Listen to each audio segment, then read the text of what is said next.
Today I am delighted to be honouring the life of Lee Scratch Perry. Lee Perry the Upsetter. A musician who, for anyone who likes reggae, I'm sure you are more than familiar with. A man who was one of the first producers of Bob Marley, the guy who was behind the Black Ark studio and which he eventually burnt down. He was an incredible musician, a very inventive producer who really used the recording studio as an instrument. One of the first people who really put their mark as a producer on music across the board. He was hilarious as a vocalist. His lyrics are absolutely beyond funny, very, very deep at times.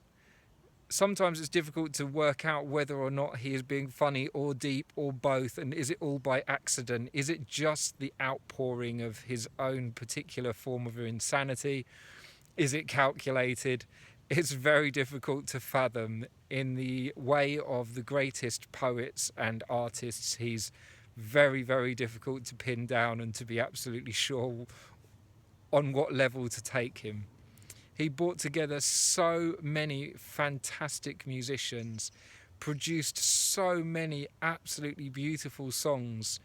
You know, there's got to be some real talent behind this man who can come across as if he's just a lunatic, because there's no way you could produce that much and be completely bonkers.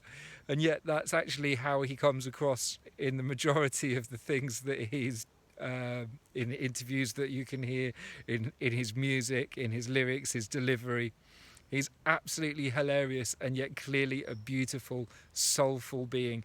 I have spent so much time listening to Lee Scratch Perry, and one of the things that I appreciate about him more than anything was his own particular take on the Bible and Rastafarianism. He really seemed to read into the poetry and to enjoy the metaphors without getting bogged down in the dogmatism of things.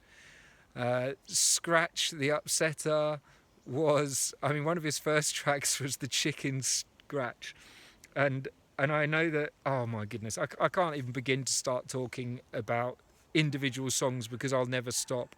One of my favourite collaborations was what he did with Adrian Sherwood, the amazing producer that was behind On You Sound and Dub Syndicate.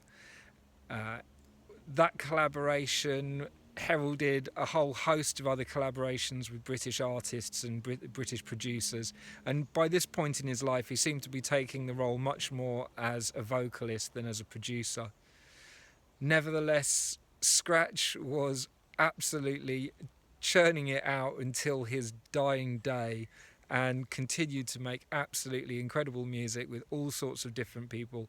It would be impossible to know everything that he had ever recorded. There are certain albums that just stay with me forever. The Super Ape, The Return of the Super Ape, The Secret Laboratory, Blood Vapor, which is, I don't think it was an actual album, it was a compilation, but it's really hard to track down, and it's still intoxicating to me today. I remember discovering that as an early teenager. So to Lee Perry, what he helped me to do also was to see that you don't have to be a musician. He arrived in my life not long after the group The Fall, pulled together by Marky Smith, and both of them in their own ways showed that you really didn't have to be a great musician to be able to make absolutely wonderful, intoxicating music. I've spent so much time listening to Perry. It makes me very happy to take a moment to celebrate the genius, the unique style and talent of this incredible man, Lee Scratch Perry. A moment of silence just to remember his cackle, his voice, his life, his contribution. The world was made so much richer by his presence. Thank you, Scratch. In your honour, in your memory.